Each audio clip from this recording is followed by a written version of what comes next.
Dr. Rob's already 3 beers in, man. You are 3 beers in. We haven't even started recording yet. I'm 2 in. You're 2.5 in. I just popped the top on this. I haven't even had a sip yet. Man, are you thirsty?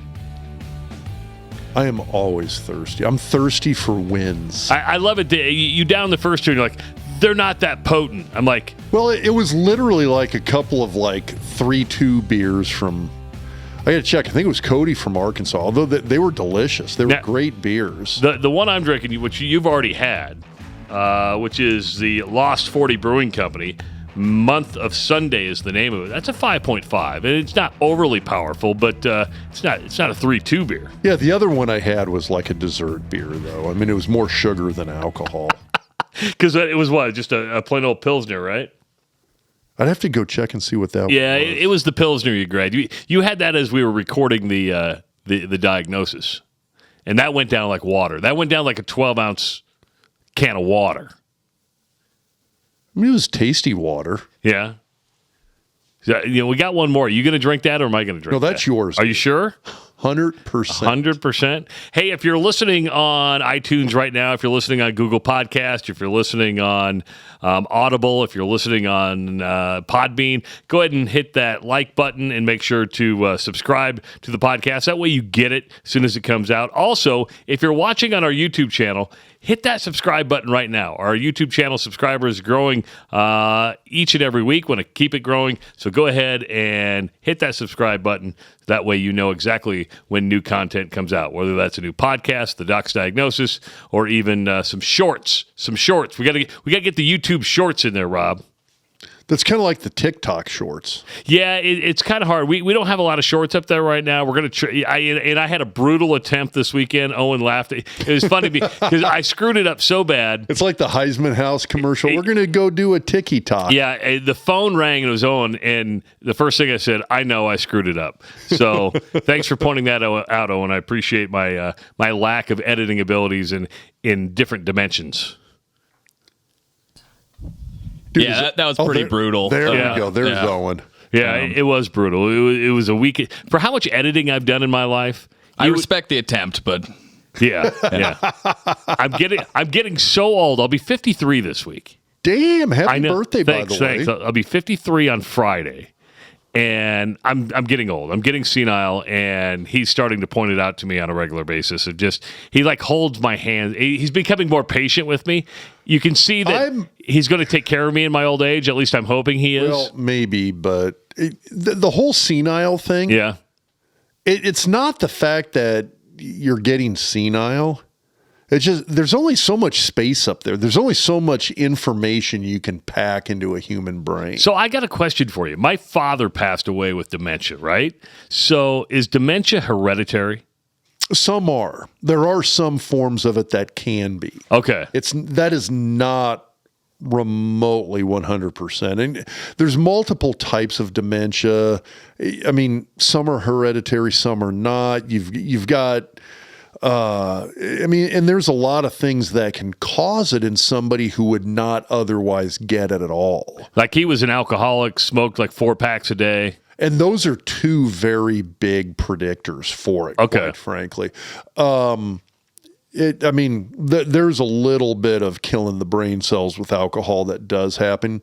The smoking's probably one of the bigger ones. And a lot of times if somebody's a heavy smoker, you get kind of the common term for it's microvascular dementia. And it's a case of where, you smoke, it kind of fries blood vessels everywhere, including the brain.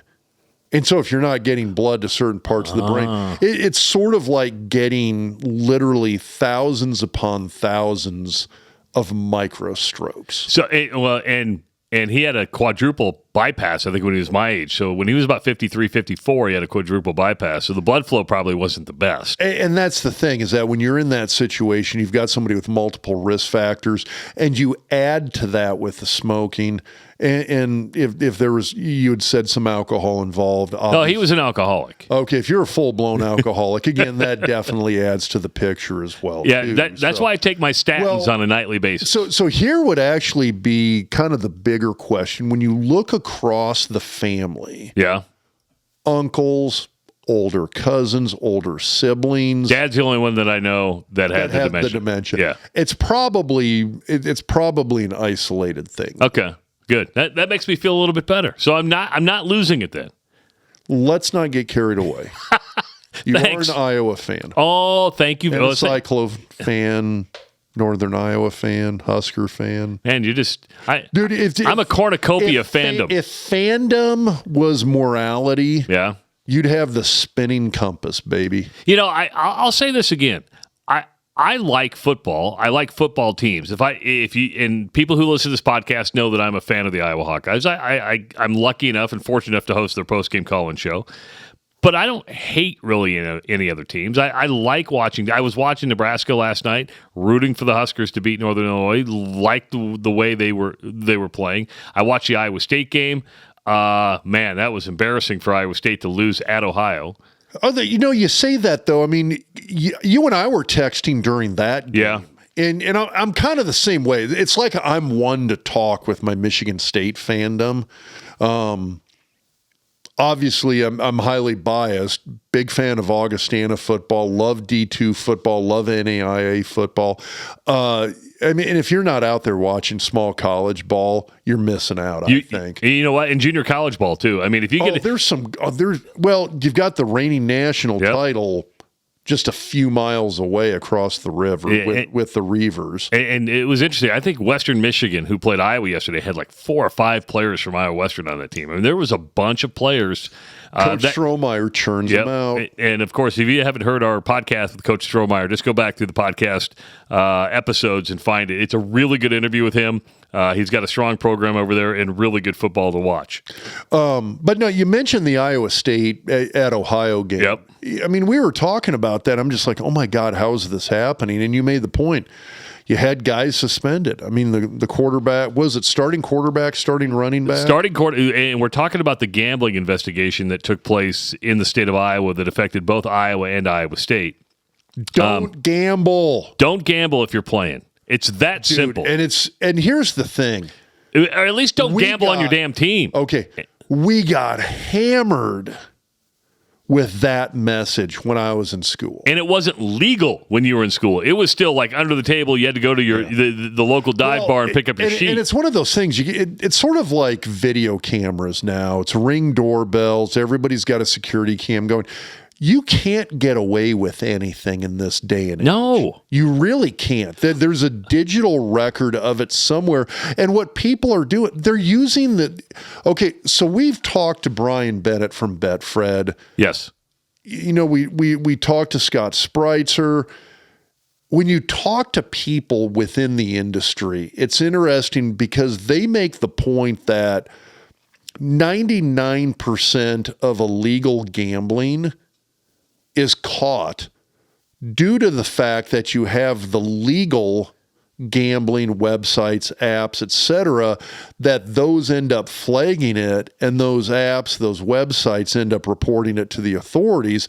That's how they catch 99% of these guys. That's why a lot of people are wondering how this happened in Iowa and nowhere else, that somebody had to send out a red flag and somebody had to give a tip. But you're right, Iowa State got drilled by this because they lost their starting quarterback. They lost their starting running back. They lost an offensive lineman. He only got suspended for 6 games because he didn't bet on any Iowa State team. So he didn't bet on any Iowa State football. He didn't bet on any Iowa State basketball. So he got a 6-game suspension because of that. But the Cyclones definitely have been affected because it's in the top of my mind. You mentioned the digital footprint.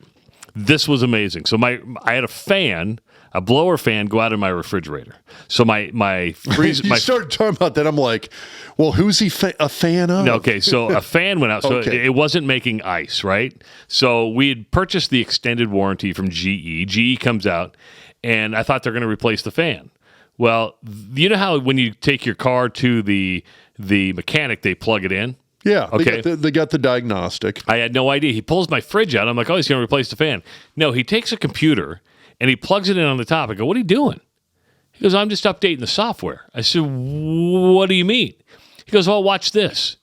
He pulls up all the statistics on my fridge. He knew how many times the doors have been open. He knew how many times the right door had been open, the left door had been open, the freezer had been open. He knew how many times I did cubed ice, crushed ice, warm water, cold water.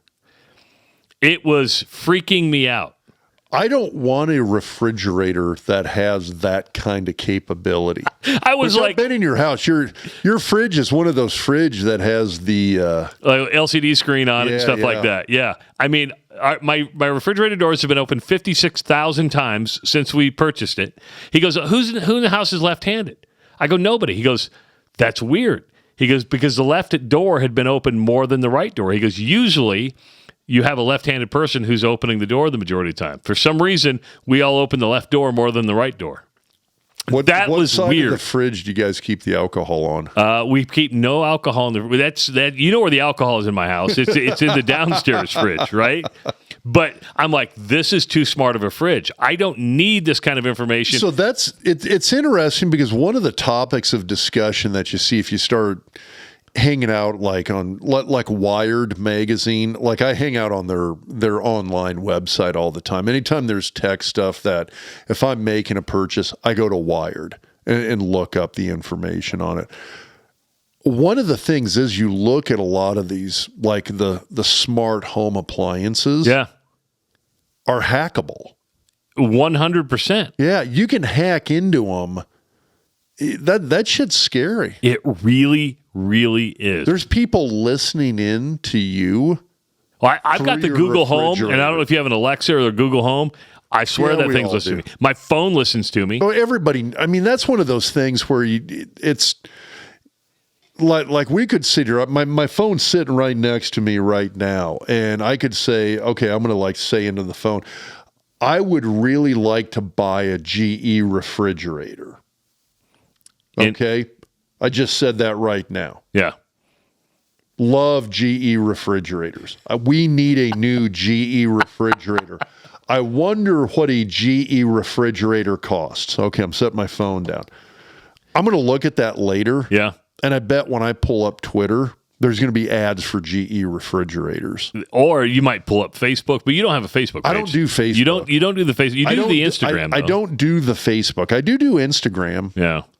I'm on Instagram. Doc Talk is on Instagram. Yeah. I don't No, Doc Talk is not on Instagram. Yeah, it is. I set up a Doc Talk account. I didn't know you did. I post to it like never. Never. Yeah. We do have a TikTok account now too. We have a TikTok account, we have a Facebook page, we have a YouTube channel, and of course you have your Twitter handle at Doc Talk Sports. So if you're on any of those social media channels, just go ahead and follow us at Doc Talk Sports. You were at the stadium on Saturday night to watch Nebraska get its first win of the season. How'd it feel to be back home, should we say? It's always fun. I kind of feel bad. I don't know if I should say I feel bad. Man, I make it to maybe 1 or 2 home games a year.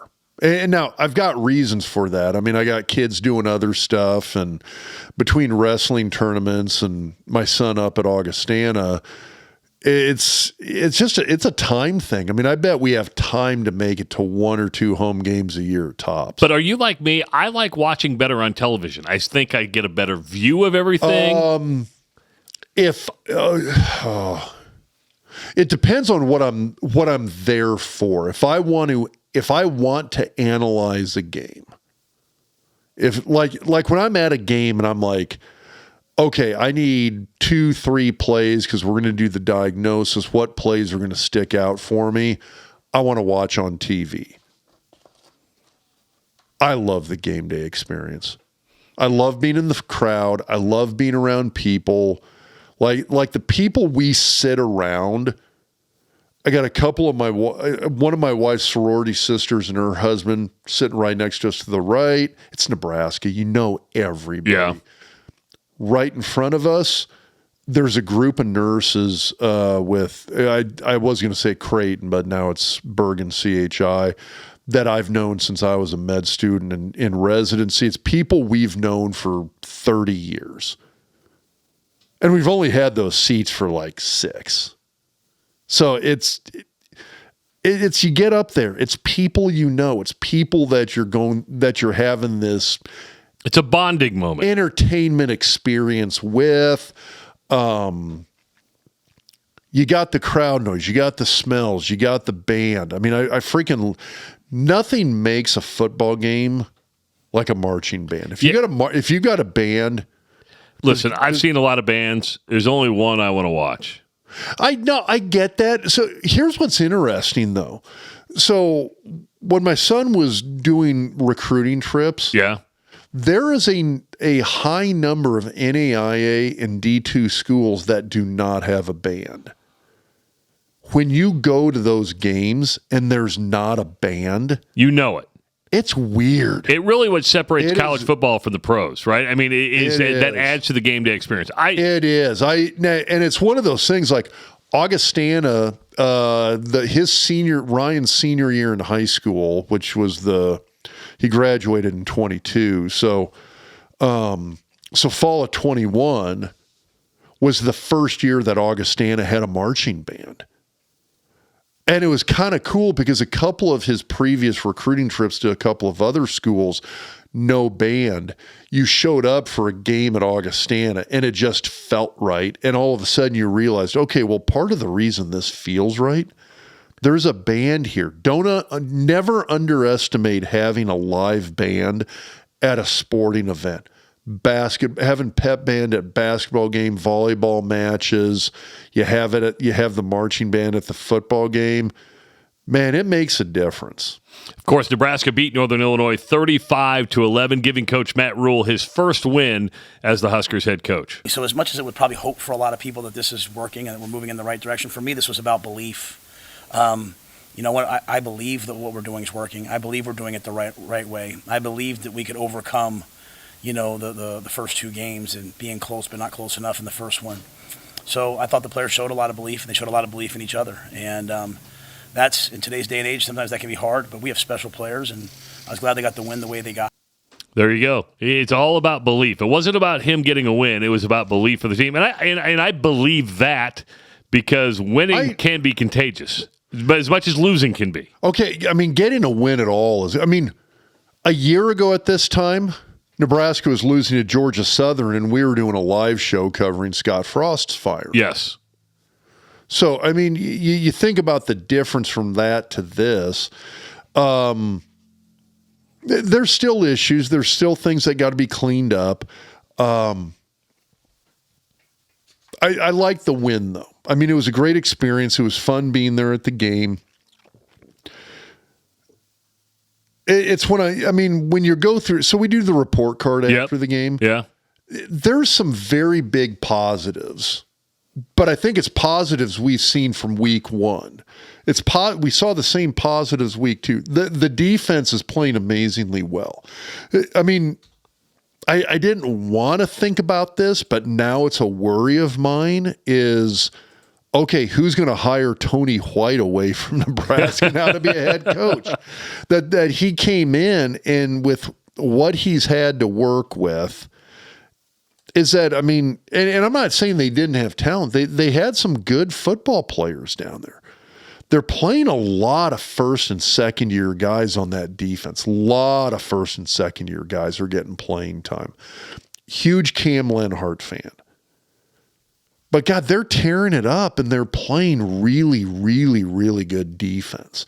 I do not fault the defense for the final score of the Colorado game. I put that all on the offense. And that's why you gave the defense yesterday an A-. So your scorecard or report card yesterday against Northern Illinois, running game got a C+, even though they went for over 200 yards. I get it. Again, it's one of those you got to look at who you're playing. And we talked about this during the Doc's diagnosis. The strength of Northern Illinois is their defensive line. They've got a very good defensive line. Cade Haberman, number 8. I got to look up that guy's name. Those guys played on Nebraska's side of the line of scrimmage the entire game, cool. and that's a test. That's a strong testament to them. They played well. Nebraska's got to do better. Nebraska's got to do better in pass protection. It wasn't the best pass protection. Of course, the Doc's diagnosis comes out on Monday and Tuesday. You can check it out on the YouTube channel brought to you by Centris Federal Credit Union. The big question, though, okay, let's just go through the grades real quick. C+ running game, C+ passing game, C on the offensive line. The C+ on the passing game, again, a lot of that goes to the pass protection. You can't put it all in the quarterbacks and wide receiver. It's easy to do that. The pass protection has to get better. I would have liked to have seen Harburg had more time on a number of throws. I mean, his stats were fine. I didn't have a problem with him statistically. My problem was when you're there watching the game and he's having to move around more than I'd like to have him move around. I see that as a problem, and that's why I downgraded him a little bit. Offensive line, a C, that's the highest grade they've had in a while. Defense. It is, and again, the reason I gave him as good a grade as I did, there were turnovers that we saw in previous games that were due to poor blocking by the offensive line, and we only saw that happen one time in the game on Saturday. And that's one of those things where if you're on the offensive line and there's a turnover and you can look at that turnover and say that was the offensive line's fault, that's a big fault. And it really is. And they had one turnover. And it was the offensive line's fault. And it was 100% the offensive line's fault. They got downgraded for that. You mentioned the rushing yardage. I mean, the passing yardage was fine too. There's some things they still have to clean up. There's things they got to get better at. We mentioned you gave the defense an A-, special teams a B-, and an overall grade of a C+ on a win. Yeah, the special teams grade. A few people have commented consistently like, "Oh God, Nebraska's punting." It has, the kickoff coverage, the punt coverage has been excellent. The coverage has been outstanding. I mean, I guess if Buschini's the best we got, fine. But the punting itself has not been great. I thought it looked at, and it's kind of weird because I actually thought he kicked well during the Minnesota game. Had some very good punts. The capability is there to punt well. He hasn't done it since the Minnesota game. The overall grade is not. I got to say this again. It's not an average of the other grades. It's sort of it's a non-average composite in my own head of how I look at that. And if you listen to the entire Matt Rule press conference after the game yesterday, I think just based on his comments, happy to get the win, but I think he would probably agree with your C+. Just listening to him. There's once you get outside of Northern Illinois' defensive line, the talent and the capabilities of that team drop off quickly. I mean, it's not like anybody's looking at Rocky Lombardi. I get it. He's the John Belushi of the team. It's like, I've been here for 7 years. Rocky Lombardi's still playing quarterback? He was the quarterback. He's from West Des Moines Valley. Yeah. He started at Michigan State. So I had to point this out to my daughter. And so I went to the game with our youngest daughter. I don't know if you remember this, and I don't even remember what year it was exactly. I think it was 2017, might have been 2018. Michigan State in Lincoln, and it was a near blinding blizzard the entire game. I remember that. So, I mean, it was snow blowing sideways. Nebraska won the game like 9-6 or 6-3. I think it was like a 6-3 win. There was like 3 total field goals in the game. So, I mean, it was one of these incredibly odd games. Nebraska played great defensively, had solid special teams, hit a field goal late in the game to win it. Rocky Lombardi was Michigan State's quarterback that game. And I had to point it out to my daughter. I was like, hey, remember when you and I went to that game with the god-awful weather, blinding snow, blizzard the whole time, and we're freezing our butts off? And she's like, yeah. She was like, I remember that game only because it sucked. You remember the cold ones. Yeah. You don't remember everyone, but you remember the cold ones. You remember those ones where you froze to death and all you could see was snow for most of the game. Yeah. And I was like, And she was like, oh my God, that was so long ago. And I'm like, Northern Illinois quarterback. That's the same guy for Michigan State. I was like, you were in, I mean, she was probably in, oh my gosh, I got to think now. She was probably in 4th or 5th grade at the time. And now she's a junior. She's a junior in high school. Yeah. But he's been around forever. They're not good. Their D-line is actually really good. But I mean, it's you got to win over a team that has one single position group that plays well, and that position group did show up on Saturday. And let's not forget, much like I said last night on my show for the Iowa game, Iowa beat a team it should have beaten. Nebraska beat a team it should have beaten. Yes. It beat by that score. 100%. Yeah. And that's the thing. Nebraska should have won that game by 2 or 3 scores, and they did. Nebraska with just 1 turnover. Heinrich Harburg with 21 rushes, a net of 98. He was 14 of 24 for 158 yards, 2 touchdowns. Rob, the burning question coming out of this game, and we are now going to be heading into Game 4, does Nebraska have a quarterback controversy on its hands with Jeff Sims and Heinrich Harburg? I think a little bit. And the thing that's funny about this is you look at the skill set that these guys bring to the table. Harburg, I thought he did very well. I also think this was, again, outside of Northern Illinois' defensive line, that was the least talented overall defense that Nebraska's faced. Again, it's one of the better defensive lines they've faced in these first 3 games.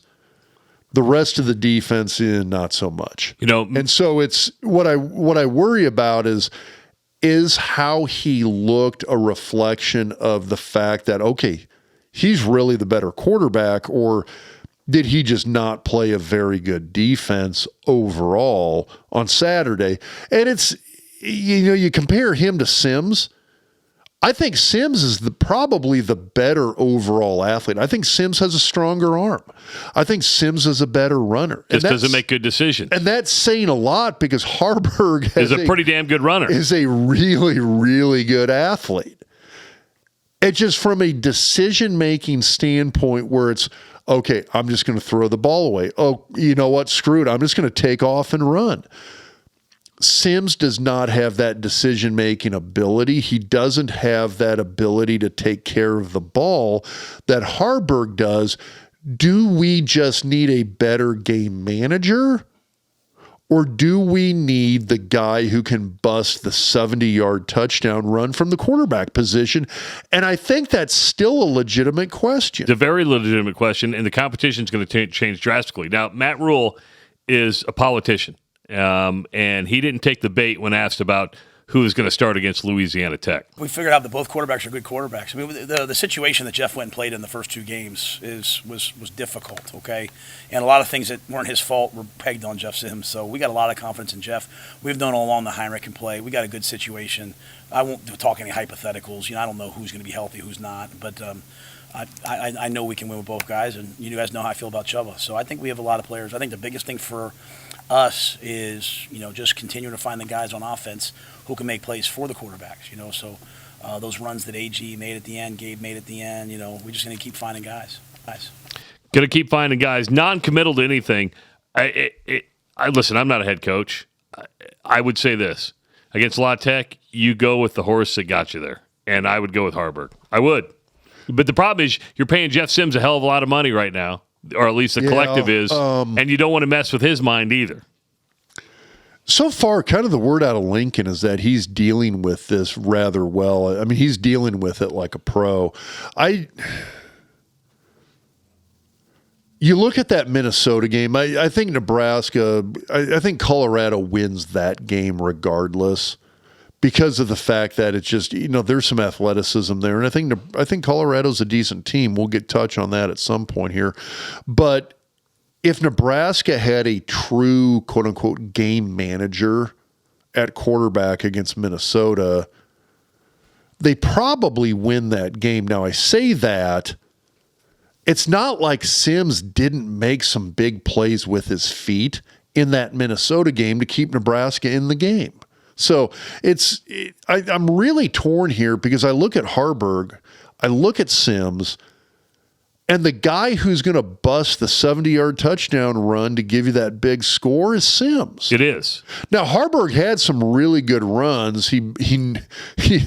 I love the one where he blew up Northern Illinois safety, puts his head down and just lights the dude up. Almost Eric Crouch against Iowa. It was. Now, I say that. I think Harburg got up a little slow after it too, but the guy's not afraid to go out there and be a runner in the open field, and that's fun to see.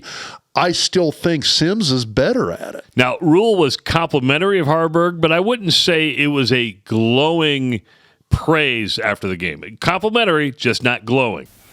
I think he did what he was called upon to do. Like the rest of the team, there's a lot of things to improve.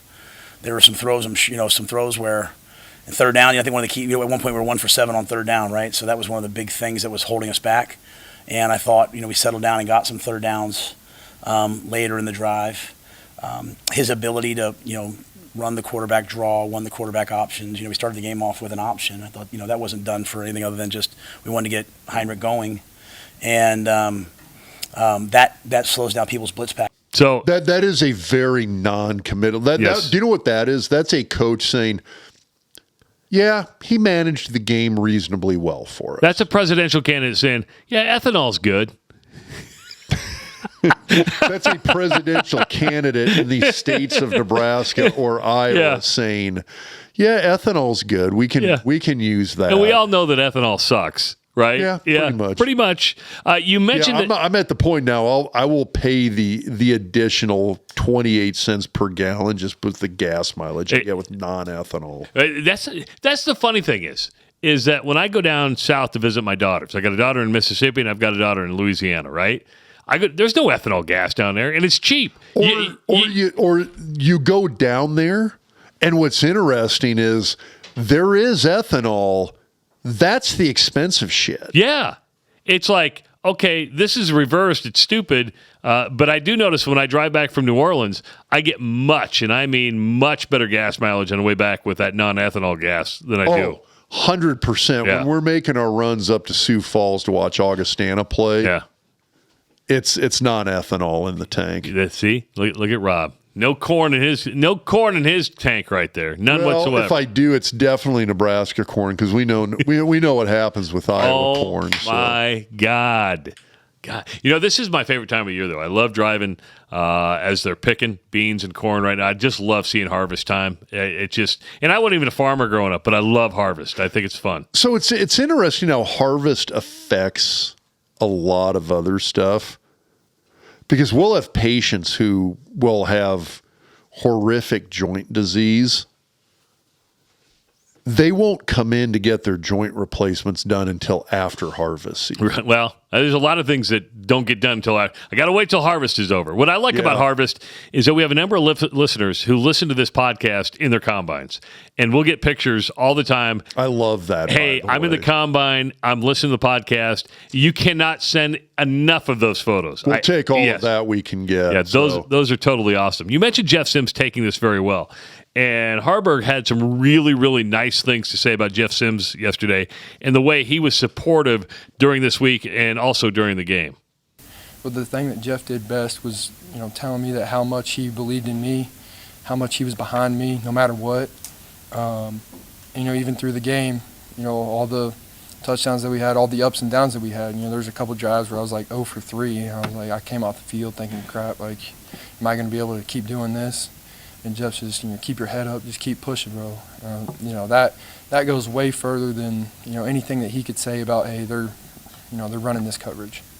Dude, that's leadership. That's leadership. It is, and that was one of the things that you could see that on the sideline on Saturday, and that was one of the things a few of the coaches talked about post game. I'm talking about Saturday night driving back to Omaha. I'm listening to the post game stuff.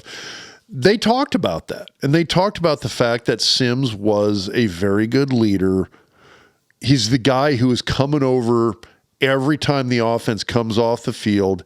He's grabbing Harburg, arm around him, pointing stuff out, talking him through stuff, and I do love to see that. But that's also why I'm looking at the situation, and I'm still going, I don't know if Harburg is our best option. I still look at Sims, and I still see him as a viable option, even with the turnover potential. The turnover's got to get cleaned up. Don't get me wrong. I'm sitting here going, okay, if we're playing a much better opponent, does a game manager get the job done, or does the guy who can bust the 70-yard touchdown run get the job done? And I don't have a good answer for that yet. It's going to be a huge discussion this week leading into the Louisiana Tech. I don't think it's going to be a distraction, but people when Matt Rule has his press conference, people are going to want to know who's your starting quarterback. He's not going to give an answer. Not early in the week, he's not going to give an answer. There's no way. And I don't blame him. To me, I would run practice and see who's practicing the best, and I would run probably with who's practicing the best. I get my personal feeling is, listen, Heinrich just won you the first football game. You got La Tech. Stick with that because it's working at this point. Yeah, but on the flip side, if you've got a guy like Sims who's a potential game breaker with his running ability, and here's the thing too. When he makes that throw initially, he's thrown on his first read. The defensive coverage isn't there on the receiver yet. His balls are, that sounded horrible. When he throws the football, he's got a great throw, and he throws it accurately.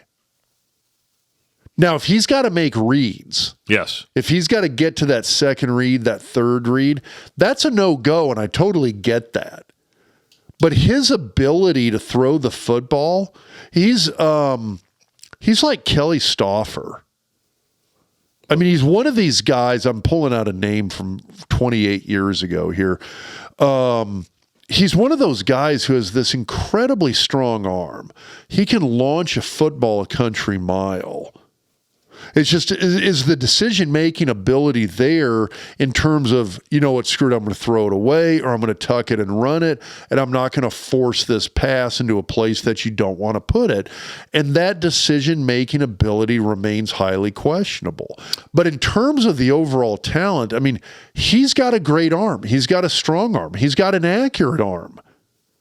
It's everything up top in his head that we need to get straightened out in terms of that decision making. Don't forget, Nebraska plays Louisiana Tech this weekend. If you want to bet the game, Fred is your guy when you want to bet. More bonuses, more bets. Right now, get your bet back if your team loses in overtime. When you bet on a player to score first, if they score twice, you get double the price. New customers can get more than $1,000 in bonuses as well. BetFred is the bonus king. Download the BetFred app today. If it's in your state, terms and conditions apply. Must be 21 plus. Wagers only accepted in the state that you live in. And if you do have a gambling problem, call 1-800-BETS-OFF. And how about our good friend Connor Orr at Orr in Oregon? Connor's a friend of the podcast, a licensed sports agent in the state of Nebraska, and he works directly with athletes and businesses to help them navigate the ever-changing landscape of name, image, and likeness. Connor is also focused on corporate and personal injury litigations in both Nebraska and Iowa, and he can work with you on your business planning, estate planning, and real estate transactions. Louisiana State will come into Lincoln. Louisiana Tech. Or Louisiana Tech, not Louisiana State. That would be a hell of a ball game, wouldn't it? That would be kind of cool, though. There's a lot of football teams in Louisiana, by the way. There would be a lot of Joe Burrow talk if that was the case. Thanks for the correction. Which, by the way, I don't know if you knew this. He kind of wanted to go to Nebraska. You're not really? Did he really? Yeah. I had no idea. Not a lot of people know that. I had no idea. But La Tech will come into the football game with a 2-2 record. The Fighting Troy Edwards. They are not a lot of people get that reference. They are coming off a loss on Saturday at home, 40-37 in North Texas. I know nothing about La Tech. Nothing. I don't know a lot of. I can't say I know much. And you know what? That's okay. That's perfectly okay. Texas State and UT San Antonio are the teams to beat in the conference. Yeah, there you go. You know your Conference USA. La Tech, not so much. They've been up and down though. They've had good years. They've had bad years. Well, I mentioned Troy Edwards. I mean, you go back. I mean, they've had guys go through there who are just absolutely outstanding football players over the years, and they punch some guys into the NFL on a regular basis. So it's, The potential's there, the talent's there. I don't like to denigrate anybody until we see them in Lincoln, but you've got a team that is kind of a middle of the road team within their own conference. Now, the thing that worries me about that, last year, Georgia Southern was a middle of the road team within their own conference and came into Lincoln and won that game. Sonny Cumbie, the head coach of La Tech. Former Texas Tech quarterback. I was just going to say, is that the Tech guy? Yeah. I believe he was at Tech, and then he's been the head coach of La Tech since 2022. Yeah, good for him. Yeah. So I think Cumbie and I think linebackers from Oklahoma. Wasn't there an Oklahoma linebacker back in the 70s? Named Cumbie? Again, we talked about how I can't remember what happened yesterday. I just got old to all of our listeners there. As soon as I said that, people are like, 1970s, when was that? But here's the deal, though, Rob. There will be somebody who's listening to this podcast that will definitely find an answer to that. You understand that, right? You know what? If you remember a linebacker from the University of Oklahoma, last name was Cumbie, hit me up on Twitter, please. At Doc Talk Sports. But, if Nebraska gets a win, you're sitting there at 2-2. There's some people, and we're running the table. No, 10-2, they're not going to run the table. No, let's be realistic. I took the over at 6.5. It's not out of reach. And I technically took the under. You did. I thought 6 wins. If I get the over, Owen, who just got a Blackstone griddle, is going to have to make me dinner. That's it? Well, I mean, that's all he can afford right now. He's a starving artist. I do need a Blackstone. Yeah. He made these shit. And I don't even want the full size. I just want the tailgate sized one. And I think that's what he has. But what I don't get, and here's my struggle with the Blackstone. First of all, I don't have room for it in my backyard. But I don't want to fry a steak. And I know people are going to say it's okay to fry a steak. You're not frying a steak. You are too. You're searing. Bullshit. You are frying a steak. I would be willing to bet most high-end restaurants you go to. That's in cast iron and butter and garlic. Yeah, but it's basically a sear frying method. Or they're either that or they're doing like a reverse sear. Yeah. Where they're getting that internal temp to whatever it is, like 110, 115, take it off, do the quick sear on each side, pops that internal temp to 125, 135, bring it to the table, medium rare, and you're perfect. I mean, he made tuna. He made a tuna. Did you make tuna on that thing the other day? Yeah, we made some tuna steaks on there I've done yesterday. that. What do you do? Oh, you just do like a quick sear on each side and leave it like completely... We did literally 20 seconds each side. That's gold, by the way. Man. It's good. Do you think I get invited? No. Don't get invited. Tuna steaks are pricey, man. Yeah. I sent you to Creighton Prep, man. I sent you to Prep. I can't be sharing tuna steaks. Hey, Trav. Yeah? Guess what? What? Could have gone public school and... I could have. But I chose not to. It was my choice. It was his mother's choice as well. I look at Owen and I just think, God, he would have made a great West Side Warrior. Don't say that. See, he doesn't go back to prep. He's not going to his 5-year reunion, but he still knows where his allegiance lies, right? I mean, it's just, yeah, exactly. Hey, Husker Hounds, you're going to get some great deals this week. Get in on the some great deals right now. Adidas sideline polos, regularly $75. Scotty's got them priced down to $49.99. They're available in red, white, and black. New Black Shirts apparel is coming in this week. Volleyball apparel is 25% off. And new fleece. They're playing good on volleyball. Yeah, they are. I was going to say, if you want a team to follow, you want to sport the gear, go get your volleyball gear. The new fleece is arriving daily, and in store this week, as I mentioned, new black shirts apparel too. And Scotty does carry I call it the Rule pullover. Yeah, it's the short sleeve quarter. It's kind of like this, right? That's exactly what. And I'm wearing the Remington Trophy polo. Yeah, one. He does. He's got the short sleeved quarter zips. Nice. That Coach Rule wears. Go get yours at Husker Hounds. 2 locations in the Omaha area: the Superstore at 84th and Center, and out west at 171st and Lakeside Hills Plaza. Or you can make it easy on yourself and shop at HuskerHounds.com, where you get free shipping on orders of over $50 and a flat shipping rate of $4.95 on anything under $50. Big news out of college football this week. and we'll get to Colorado because that's not it. Alabama's out of the top 10 for the first time in 8 years. For the first time in 8 years, Alabama falls not out of the top 25, out of the top 10.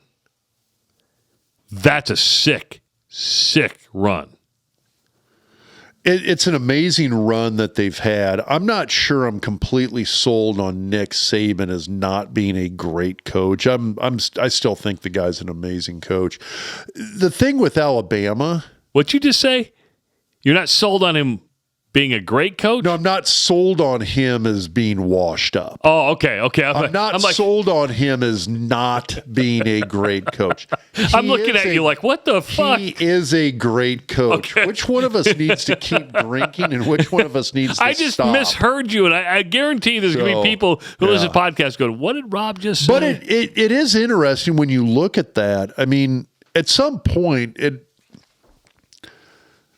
somebody like Kirby Smart's going to come along, cut his teeth under Saban's tutelage, going to move like one state away to Georgia and start soaking up all the great recruits. I mean, that plays into it. I look at this situation, and you look at the assistant coaches that Saban's had that have moved on to other spots. That plays into it. The recruiting plays into it. I still think Alabama's pretty damn good. I'm not sure I bounce them out of the top 10. I was a little, I get it. Who was it? South Florida. Yeah. Now, Alabama's been in the top 25 for 249 consecutive weeks. That's the current longest streak. However, not even close to Nebraska's yet. That was in the top 25 from 81 to 2002 for 348 weeks. Pretty impressive. That's pretty impressive. The thing that really hit home for me for Alabama, and I posted this on Twitter last Saturday. I was listening to, I don't remember if it was Fox or if it was ESPN, but they had a graphic that they put up because they were doing it was last Sunday. They were doing a profile on Mac Jones and Jalen Hurts. So starting quarterback for the Patriots, starting quarterback for Philly. And they put up a photo from their Alabama days. And so it's you go back, I can't remember which year it was exactly, but you had Mac Jones was the starting quarterback for Alabama, was backed up by Jalen Hurts, who I think is probably... The Chiefs fans are going to disagree with me, but I think the best quarterback in the NFL right now, for starting for Philly, Hurts was backed up by Tua Tagovailoa, the starting quarterback for the Miami Dolphins. You had all three of those guys on Alabama's roster. That doesn't happen in this day and age. And I understand that when I say in this day and age, I'm talking about within the last 2.5 years. With the transfer portal and NIL, that doesn't happen. That you're going to have 3 starting NFL quarterbacks on one roster, on one college roster at the same time. That's not going to happen, but that's what Alabama and Saban were able to do in that time period. Crazy numbers. I mean, you look at the top 25 now.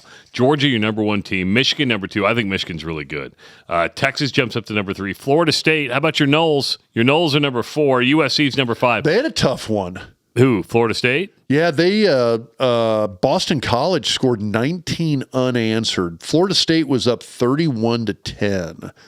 And I think that's right. They just took their foot off the gas. I think they went into sort of letdown mode, and then Boston College scored 19 unanswered to pull within 2. The irony of the whole situation is top to bottom, if you look at the poll right now, the Pac-12 might be the best conference out there, and it's breaking up. Thank God most of it's all going to the Big Ten.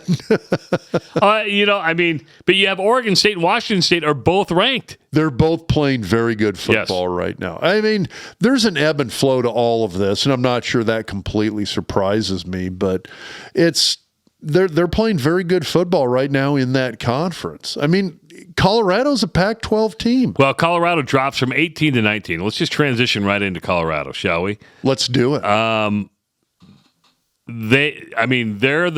They're the shiny star right now. They're the one everybody's chasing. They're the media darling. Yeah, that's what I mean. Which is ironic, right? Because all the pretty people who think they run college football beforehand were like, he's doing it wrong. This is going to be a disaster. This is a failed experiment before it's even got off the ground. And they are kissing his ass like there's no tomorrow right now. So you can have, here's the thing. More than one paradigm, more than one dynamic can be correct can be right at the same time. So couple of things. Did he do things non-traditionally? What was your line about it? He disrupted the business. He's a disruptor. Yeah. Thank you. Yes, he did, and it worked. Like right now, they are 3 times as good as they were last year. Yes. There's no question about that. Yeah, they were, 1-11 last year? They're 3-0 this year. Yes. The worst they can finish is 3-9. That's the worst they're going to do. But they'll do better than that. And guess what? I remember you go back to July or August and people were like, really? If he wins 1 or 2 more games than they did last year, people are going to look at him and say this was a resounding success. Guess what? He's won 2 more games than they did last year, and I would say it is a resounding success. And he's selling out stadiums. Did he do it, quote unquote, the right way? No, he didn't. He did it his way, but guess what? It freaking worked. And think about this. Folsom Field was the most electric I've seen it. I mean, I know it was big for the Nebraska game. Last night against Colorado State was incredible. Well, and that's I kind of liken that to, it's sort of like Oklahoma, Texas, and Oklahoma State. Nebraska fans like to think of Oklahoma as their rival. Guess what? They're down the list a ways. But Rob, when Colorado and Colorado State freaking hate each other. But my point here is that Colorado was 1-11 last year. When Colorado would go play in Oregon State, at Oregon State, or at Washington State, or really at anywhere when you're a 1-win team, what happens? Get smoked. No, what happens with fans? Do they show up? Oh, no, not at all. What's going to happen with Dion on the sideline now when he goes on the road? People are showing up. Yes, they are. Guess what? I guarantee admissions applications to the university are skyrocketing. And it's already hard enough to get into Colorado. Yeah, it really is. But those numbers are going to go up. Now, I talk about more than one dynamic can be correct at any given point in time. The other thing is if you really look at Colorado, I might get some blowback on this from the casual Colorado fans who might remotely listen to this. You're doing okay.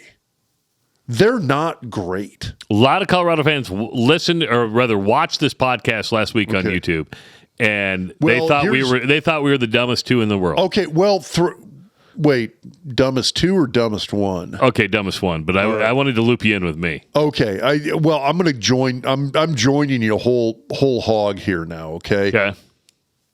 They're okay. They're not great. So I mean, if you look, okay, let's take a step back and big picture this a bit.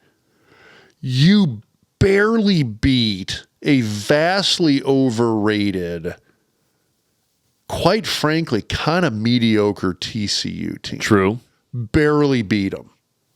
You needed heroics to beat a mediocre TCU team. You got Nebraska who spotted you, whatever it was, like 7 turnovers, and doesn't have a great offense.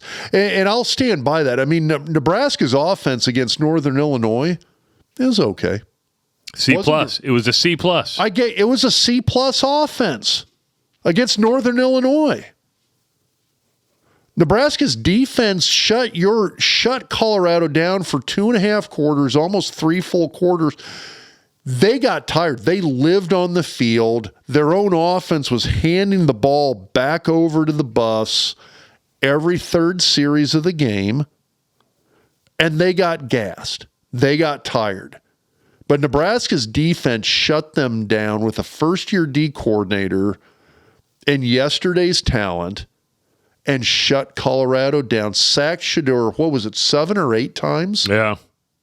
He got rushed a lot. I love the comments. I love Desmond Howard. Nebraska played to prevent defense. No, against Nebraska, Colorado. I think, had 7 or 8 sacks. I think they had like 5 technical ones yesterday. No, I'm talking about against Colorado. You mean Nebraska? Yeah. Yeah, Nebraska Like had 8 sacks. Desmond Howard on game day was talking about how Nebraska played this prevent defense against Colorado, and you can't do that. I'm like, everybody and their dog was like, did you even watch the freaking game, Desmond? It's like they had 8 sacks against Colorado. They came after them. Desmond's the weak link on that show, by the way. Now that McAfee's on there, he's a Michigan guy. He's a Michigan that's true. guy. Right there. It's like being an Iowa guy on the channel. It's going to be the weak link. Why do you got to do that? Why do you got to take that jab? Because I'm a Husker fan. It's one of those things where you look at the Nebraska-Colorado game, and if Colorado fans want to hold that up as this defining win, I'm sitting here going like, okay, fine. But I think any Husker fan in their right mind is looking at this going, yeah, we're okay, and this is a rebuilding year, and God, if we get 4 to 6 wins, we're probably going to be okay because that outdoes what Matt Rule usually does in his first year at any program. Yeah. So that's not I don't look at that as a program defining win. That is not a storm the field win. Colorado State, you needed 2 overtimes to beat a Mountain West team that was a 23-point dog. You're trying to tell me that was a great performance by Colorado? I mean, they stormed the field. It did. And I understand the whole, it's a rivalry game. I understand the whole, hey, sometimes you walk into a buzzsaw. My senior year, we played Wyoming in Lincoln, and they had a 3-score lead on us in the second half. I remember that. And we finally got our shit together and kicked the crap out of them and won by 2 scores. That's where Brooke collapsed his lung, wasn't it? It was.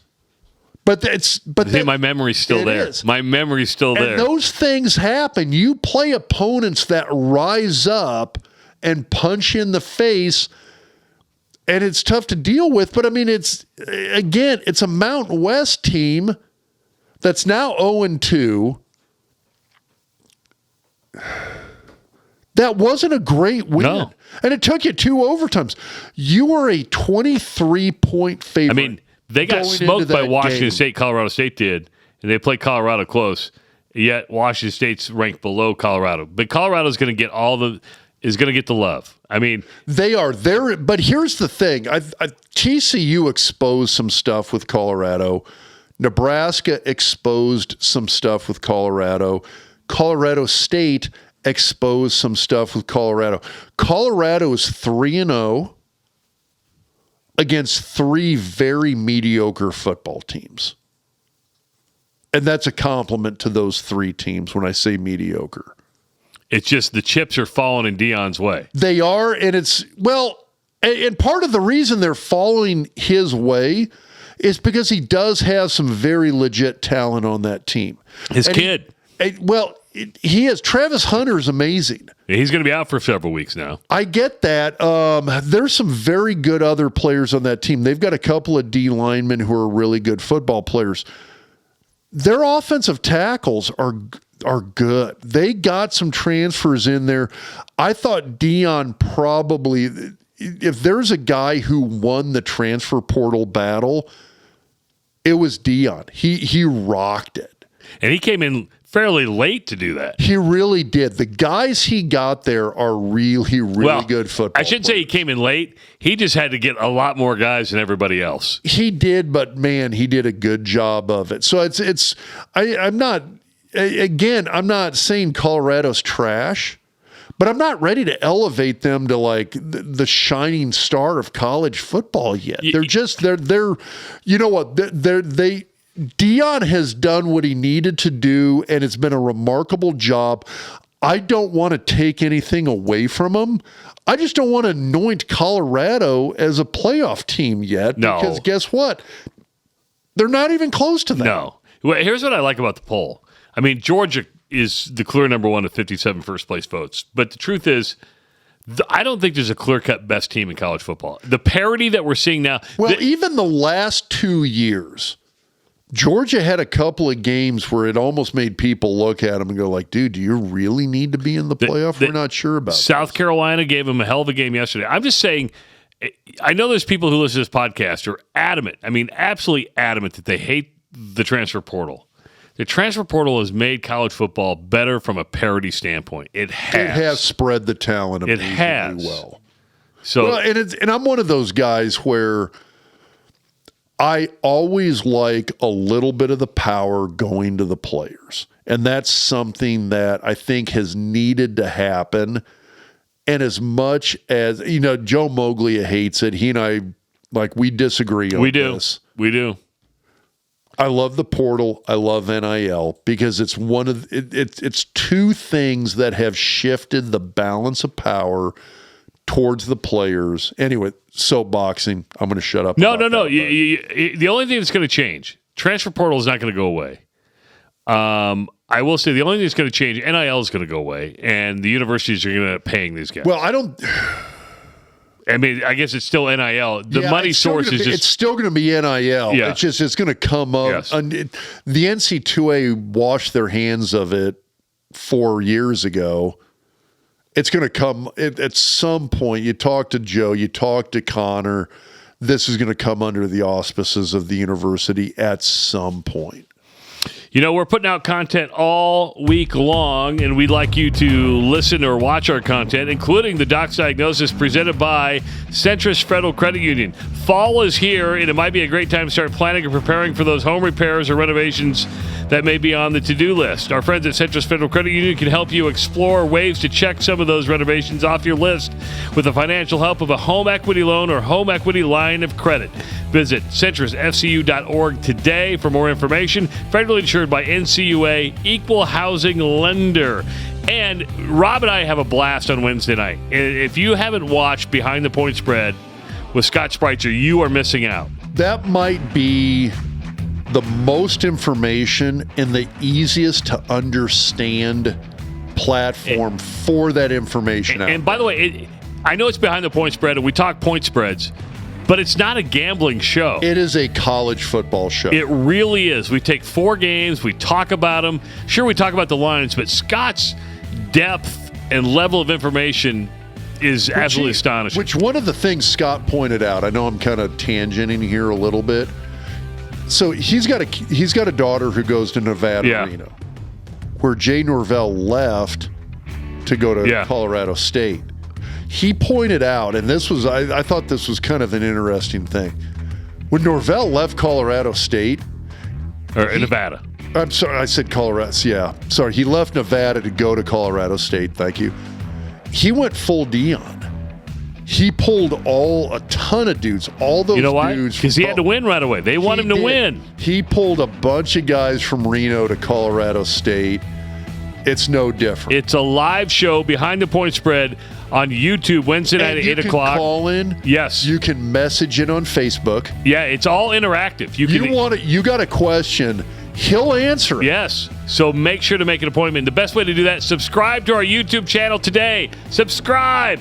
Also, special thanks to Husker Max for distributing this podcast. Head to HuskerMax.com for the latest news and opinion from a variety of voices. For Dr. Rob Zatechka, I'm Travis Justice. We'll see you next week on the Doc Talk Podcast, presented by BetFred Sports.